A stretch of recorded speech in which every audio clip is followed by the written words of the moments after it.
I mean this in the nicest way possible. You need to get the fuck out of the city or country. This is I Mean This in the Nicest Way Possible, and I'm your host, Richard Armand Mills.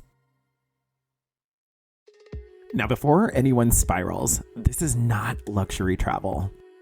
This is not influencer wanderlust. This is not quit your job and backpack Europe. This is not about becoming someone else online. This is about perspective.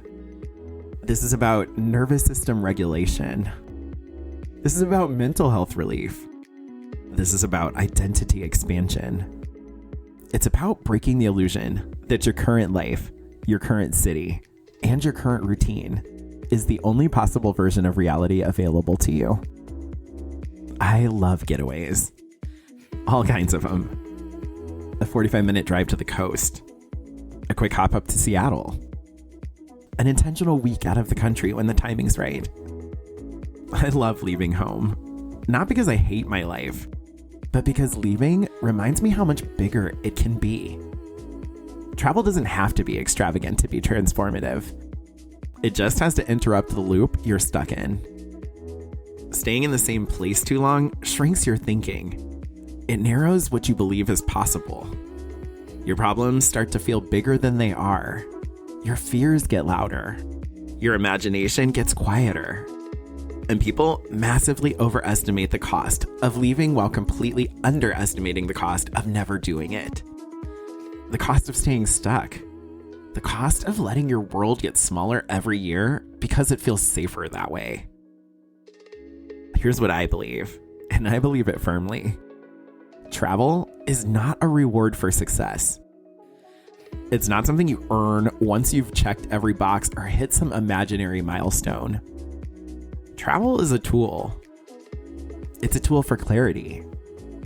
It's a tool for creativity. It's a tool for emotional reset. It's a way to remember who you are outside of your routines, your responsibilities, and the stories you tell yourself about what you can and can't do. When you leave, even briefly, you get perspective. You see how other people live. You hear different languages, different rhythms, and different priorities. You remember that there are other ways to exist, and something inside you changes. You come back lighter, clearer, and more yourself. In this episode, we're going to talk about why travel is essential for mental and emotional health, why even short getaways matter more than people think, how to travel domestically and internationally on a real normal budget, why I can't afford it is often a mindset problem before it's a money problem, how to start traveling without fear, and why leaving the country in particular has a way of changing how you see yourself and your life forever. This isn't about running away. It's about expanding towards something bigger. Travel is often framed as a luxury, something indulgent, optional, or extra. But that framing misses something fundamental. Travel isn't just about pleasure. It's about how humans are wired to survive, learn, and stay mentally well. According to National Geographic, travel has historically been an essential human activity, not a modern indulgence. Humans evolved by moving, by migrating, adapting to new environments, and learning through exposure. Our brains developed in response to novelty, not repetition. New landscapes, unfamiliar systems, and different social norms, these aren't distractions. They're stimuli our nervous systems are built to respond to. When people stay in the same place too long, especially under constant pressure, something subtle happens. Thinking narrows. Days blur together. The world starts to feel smaller, heavier, more fixed than it actually is. That's psychological stagnation, not burnout from doing too much, but fatigue from seeing and experiencing too little. When people talk about travel helping their mental health, they often describe it as a break, but it's doing something more precise than rest. Travel changes how the nervous system operates. Multiple mental health sources, including Psychology Today and WebMD, point to the same mechanism. Stepping into an unfamiliar environment disrupts chronic stress patterns. At home, the brain runs on prediction. The same routes, the same sounds, same problems on repeat. That repetition fuels rumination, the looping thoughts that keep anxiety and burnout alive. Travel interrupts those loops by introducing novelty, which naturally pulls attention into the present moment. Being somewhere unfamiliar forces presence. You have to orient yourself. You notice details. Your senses wake up. Instead of replaying yesterday or pre-worrying tomorrow, your brain focuses on what's directly in front of you. That shift alone reduces mental noise. Psychology Today has linked this kind of environmental novelty to increased dopamine activity, the neurotransmitter associated with motivation, learning, and psychological flexibility. Distance also creates emotional clarity. When people step away from their usual environment, they gain perspective on what actually matters versus what just feels urgent.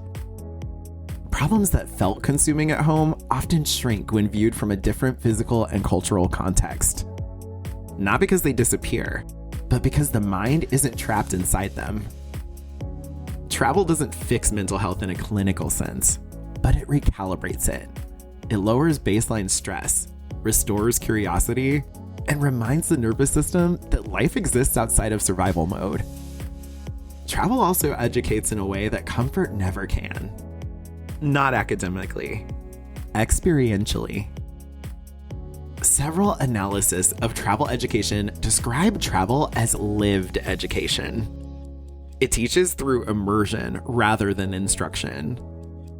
You don't just learn about language, culture, or values. You encounter them in real time. You hear different rhythms of speech. You observe how people relate to time, food, family, rest, money, and community. Those contrasts quietly rewire assumptions you didn't even know you were carrying. Language exposure alone reshapes cognition. Even without fluency, navigating unfamiliar words forces adaptability, humility, and problem solving. Cultural norms do the same. What's considered polite, efficient, indulgent, or rude varies wildly across borders. Being inside those differences stretches perspective and reduces the instinct to treat one's own way as universal. This is why travel matures people faster than comfort ever will. Comfort reinforces identity. Contrast expands it. When everything around you reflects back who you already are, growth slows. When you're placed in environments that don't automatically accommodate you, self-awareness sharpens. You become more observant, more flexible, and oftentimes more compassionate. EF's work on global learning notes that travel increases openness and cross-cultural competence, skills tied to emotional intelligence, not just education. Trafalgar echoes this, framing travel as a catalyst for identity development through exposure and reflection. Not every trip has to be big to be meaningful. And that belief that travel only counts if it's international, expensive, or long is one of the biggest lies keeping people stuck. Weekend getaways matter because interruption matters.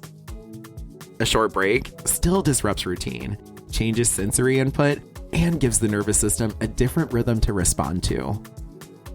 According to research on weekend travel and mental health, even brief getaways are associated with improved mood, reduced stress, and renewed motivation, largely because they create psychological distance from daily pressure without requiring massive planning or expense.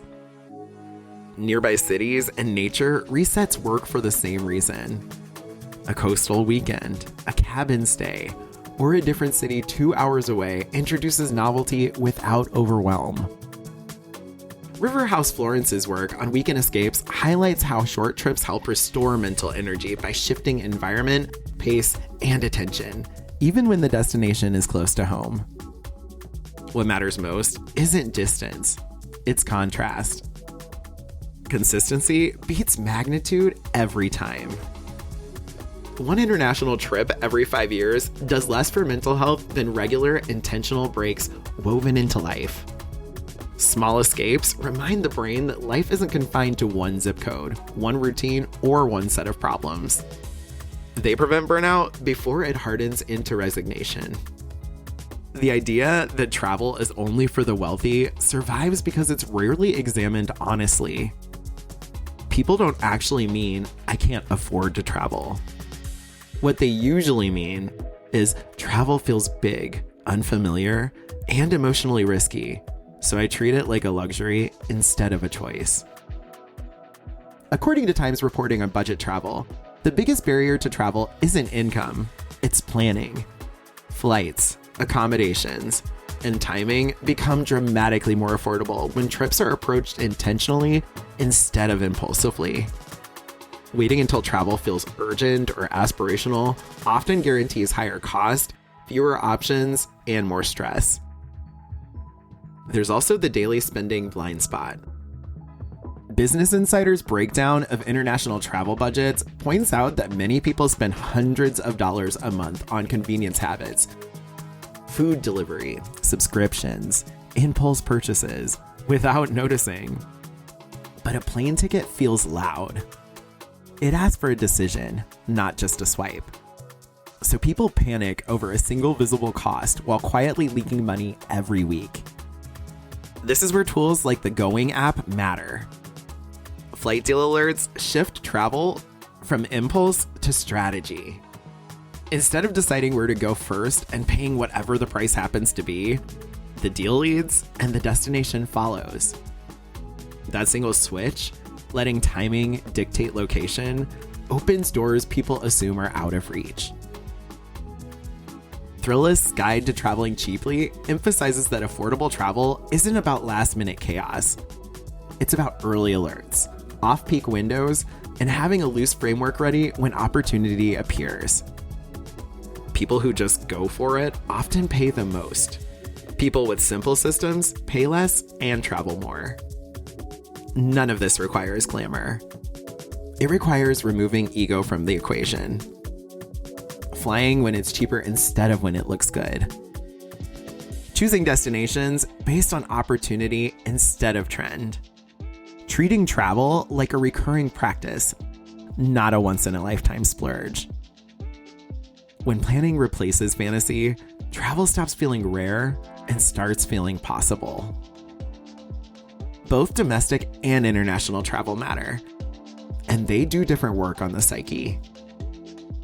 Traveling within the US is often the most overlooked entry point. Coastal towns, nature-heavy destinations, and smaller cities offer real resets without passports or long flights. A few days near the ocean, in the mountains, or in a city with a different pace interrupts routine enough to restore motivation and mental clarity. But leaving the country hits differently. International travel introduces contrasts that domestic travel can't fully replicate. Different languages, currencies, social norms, and value systems force awareness. That disruption builds humility and gratitude.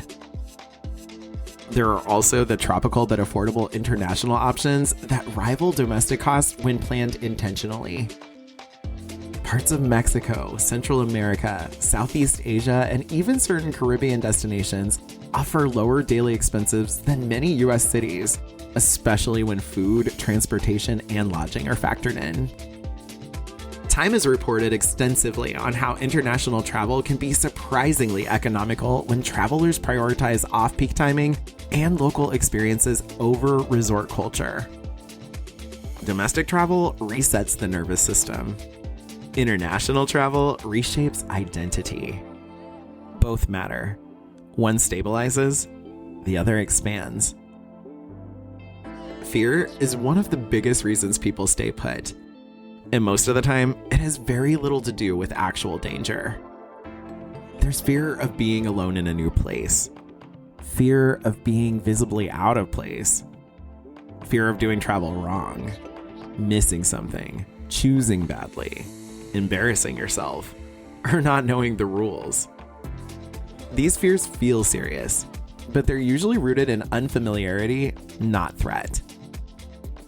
Psychology Today notes that anxiety often spikes in unfamiliar environments because the brain prefers predictability, even when predictability is miserable. New places remove scripts. You don't know the rhythm yet. You don't know where you belong. And that temporary disorientation gets misread as risk when it's really just novelty activating the nervous system. According to research summarized by WebMD, exposure to new environments can actually improve emotional regulation over time. The brain learns adaptability. Confidence increases not because everything went perfectly, but because you figured things out as you went. You ordered anyway. You asked for directions. You navigated a moment of discomfort and survived it. Fear shrinks when experience expands. Most people who say travel is scary aren't reacting to danger. They're reacting to the loss of control that comes with trying something new, especially when they have to pay for it. But control isn't safety. Familiarity isn't fulfillment. And staying in the same place forever doesn't protect you from fear. It just limits the chances to outgrow it. And you can actually see this play out with people whose lives expanded because they kept exposing themselves to different places and perspectives. Look at Anthony Bourdain. Travel for him was never really about luxury or collecting passport stamps. It was about understanding people, different cultures, different routines, different ways of living. The farther he went, the bigger his perspective became. Even someone like Paris Hilton has talked about how constantly being exposed to different places and experiences expanded how she saw the world, and eventually how she saw herself. And that's the point. Travel doesn't just change where you are. Sometimes it changes what you believe is possible.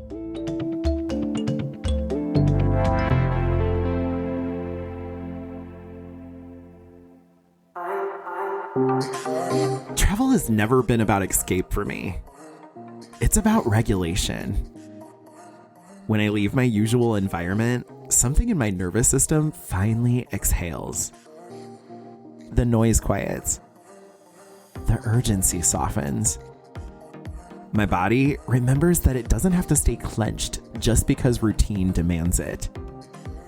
That reset alone changes how I think, how I feel, and how I move through the world when I come back. Travel also expands my imagination in a way nothing else really can. Being somewhere new forces new questions, new rhythms, new ways of doing ordinary things. It disrupts the mental autopilot that sets in when every day looks the same. And once you see how many different ways people live, love, work, rest, and prioritize joy, it becomes impossible to believe that your current setup is the only option available to you. Most importantly, travel reminds me that life is bigger than my zip code, bigger than my routines, bigger than whatever problem feels all-consuming at home. Distance shrinks drama. Perspective dissolves urgency. What felt heavy before starts to feel manageable once it's no longer the only thing in view. And this isn't theory. I've been many places, close to home and far from it. Weekend resets, city hops, international trips that completely rearranged how I saw myself. Each one taught me something different, but they all gave me the same gift: expansion. Travel has made me a better thinker because I question more, a better partner because I'm more patient and present, and a better creator because inspiration doesn't come from staying small. It comes from seeing what's possible. That's why travel isn't optional for me. It's how I stay open, grounded, and creatively alive. The first thing that actually makes travel sustainable is starting close. Travel doesn't begin with passports and long-haul flights. It begins with movement. nearby cities, weekend escapes, drivable resets that don't require a full overhaul of your life. Some of the most meaningful perspective shifts come from simply changing your scenery for 48 hours. A coastal town an hour away. A city you've never actually explored beyond passing through. Nature that reminds your body what quiet feels like. Starting close removes pressure and builds confidence. It proves to your nervous system that leaving is safe, and coming back is too. The second thing is using systems. Spontaneity sounds romantic, but systems are what make travel sustainable. Deal alerts, flexible dates, letting timing work for you instead of against you. When money matters, and it does for most people, planning isn't restrictive, it's calming. It removes fear by replacing guesswork with information. Systems turn travel from a stressful someday fantasy into a realistic, repeatable habit. The more predictable the process becomes, the less intimidating the decision feels. And the third shift, and maybe the most important one, is thinking in seasons, not someday. Waiting for life to slow down is a trap. It rarely does. There's always another deadline, responsibility, or reason to postpone joy. Travel works when it's built into real life, not saved for an imaginary version of the future where everything is finally calm. Thinking in seasons allows for rhythm instead of pressure. A trip this spring, a reset in the fall, a weekend away after a heavy stretch. Travel becomes something you return to regularly, not something you earn after exhaustion. The goal isn't perfection, it's momentum. Now for the Get the Fuck Away challenge. This week isn't about becoming a travel person overnight. It's about interrupting the autopilot you've been living on. The challenge is simple. Plan one getaway. That might be a weekend you can drive to without overthinking it. A nearby city you've always said you'd check out sometime. Or a future international trip that you don't book yet, but finally allow yourself to seriously map out. The key rule is this. Don't plan from fear. Don't ask what could go wrong. Ask what could open up. This isn't about perfection or proving anything. You don't need the perfect itinerary, the perfect budget, or the perfect timing. You just need the forward motion. Momentum changes how the brain works. Once something is on the calendar or even in the planning stage, your nervous system starts to believe that life is allowed to expand. And this isn't me handing out advice from the sidelines. This is something being practiced in real time. Travel isn't treated as a luxury reserved for special occasions. It's treated as a maintenance, as care, as a way to stay curious, regulated, and awake inside your own life. So plan something, small or big, soon or later. Just don't stay stuck. Because routines don't break themselves. You break them. Staying in the same place for too long shrinks your world. Not physically, but psychologically. The longer life becomes routine, the easier it is to confuse familiarity with safety and comfort with fulfillment. Travel disrupts that. It restores perspective. It reminds you that the way you live, think, and move through the world isn't fixed. It's contextual. Different cities, different countries, and different cultures all reveal the same truth, that there are countless ways to exist well. And here's the part people forget. You don't need permission to explore. You don't need to earn it. You don't need to wait until your life is perfect, quiet, or finished becoming something else. Leaving, even briefly, isn't abandonment. It's maintenance. This is about real-life expansion, not aesthetic change. Not motivational language, but actual shifts in how you show up for your life. When you see more, you expect more. When you experience different rhythms, you stop normalizing burnout. When you step outside your zip code, you remember that identity isn't something you inherit. It's something you choose and refine. So if something in this episode stirred restlessness, longing, excitement, or resistance, pay attention to that. That's not irresponsibility. That's your system recognizing expansion. Because the kindest thing you can do is be real. I'm Ram, and thanks for getting real with me today. You just finished listening to I Mean This in the Nicest Way Possible, written and produced by Richard Armand Mills.